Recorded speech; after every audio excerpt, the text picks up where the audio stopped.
Hi friends, வணக்கம். Welcome back to AnisThalluvandi. எல்லாரும் நல்லா இருக்கீங்கன்னு நினைக்கிறேன்.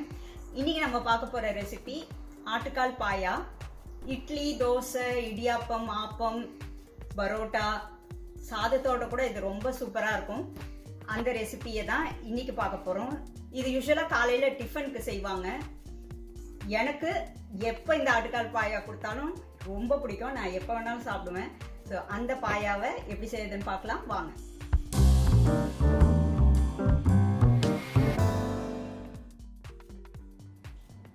ஆட்டுக்கால் பாயா செய்யறதுக்கு தேவையான பொருள் பார்க்கலாம்.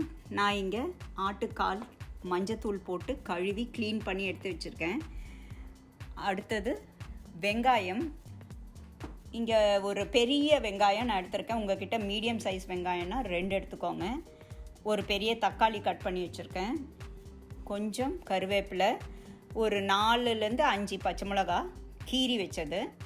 ஸோ இஞ்சி பூண்டு விழுது நான் 2 டேபிள் ஸ்பூன் எடுத்திருக்கேன். அது கொஞ்சம் அதிகமாகவே போட்டுக்கோங்க. கொஞ்சம் வேக வைக்கும் போது போடலாம், பாதி வந்து நம்ம வதக்கும் போது போடலாம். இதில் 1/2 டீஸ்பூன் மஞ்சத்தூள், 1 டீஸ்பூன் மல்லித்தூள், 1/2 டீஸ்பூன் மிளகாய்த்தூள். இங்கே அரைக்கிறதுக்கு தேவையான பொருள் பார்த்திங்கன்னா தேங்காய். நான் ஒரு 1/4 மூடி தேங்காய் திருவினது எடுத்து வச்சுருக்கேன். ஒரு டீஸ்பூன் சோம்பு, 1 டீஸ்பூன் கசகசா. ஸோ தேங்காய், சோம்பு, கசகசா நம்ம அரைச்சி பேஸ்ட்டாக எடுத்து வச்சுக்க போகிறோம்.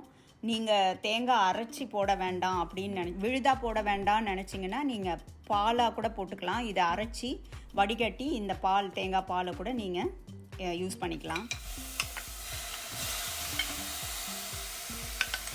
1 டீஸ்பூன் இஞ்சி பூண்டு போட்டுக்கிறேன். இஞ்சி பூண்டு விழுது. உப்பு 1 டீஸ்பூன் போட்டுக்கிறேன் முதல்ல. அப்புறம் வதக்கும் போது நம்ம மறுபடியும் உப்பு பார்த்துட்டு போட்டுக்கலாம். இப்போ இதில் கால் மூழ்கிற அளவுக்கு தண்ணி ஊற்றியாச்சு. இதை நான் மூடி ஒரு 10லேருந்து 15 விசில் கொடுத்து எடுக்கலாம். நம்ம குழம்பு செய்ய ஆரம்பிச்சிடலாம். நான் இங்கே ஒரு பாத்திரம் வச்சு சூடானதும் அதில் ஒரு 2 டேபிள் ஸ்பூன் எண்ணெய் ஊற்றிக்கிறேன். இதில் ஒரு பட்டை, ஒரு பிரிஞ்சி இலை, 4 கிராம்பு, அந்த ஸ்டார் அனீஸ் ஒரு பீஸ், இதை போட்டாச்சு. இதை போட்டுட்டு இப்போ நம்ம கட் பண்ணி வச்ச வெங்காயம் போட்டுடலாம்.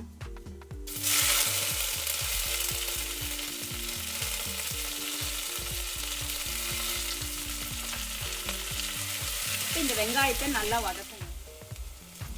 வெங்காயம் நல்லா வதங்கிடுச்சு. இதில் இஞ்சி பூண்டு விழுது மிச்சம் வச்சுருக்கோம் இல்லையா,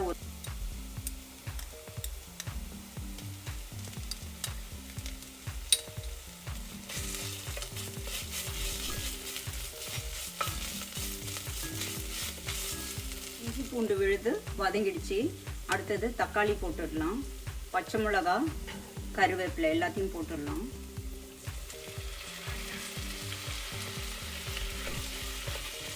இப்போ இதுவும் நல்லா வதங்கி சுருண்டு வரட்டும்.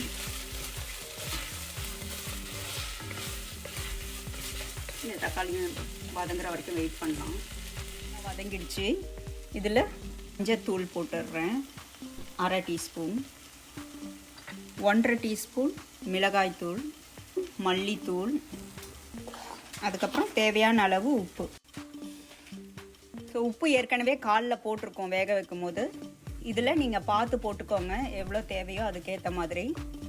இப்போ இதை கொஞ்சம் லைட்டாக வதக்கலாம். லைட்டாக வதக்கிட்டேன்.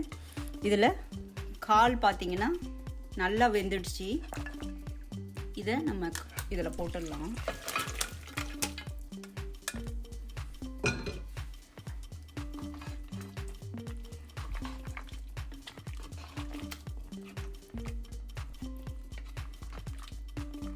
நான் இங்கே 1 கிளாஸ் சுடு தண்ணி ஊற்றிக்கிறேன் இதில்.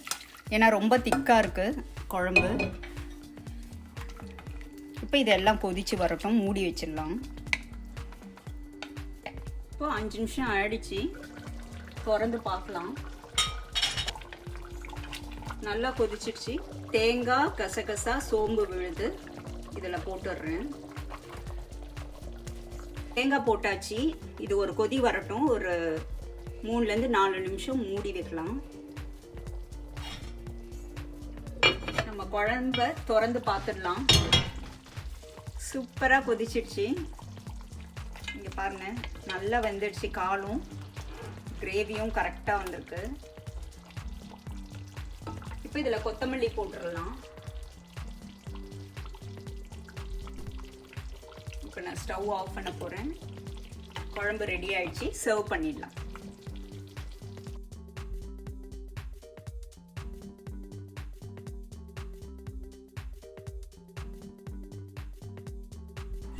இப்போ நம்ம ஆட்டுக்கால் பாயாவை டேஸ்ட் பண்ணி பார்த்துடலாம்.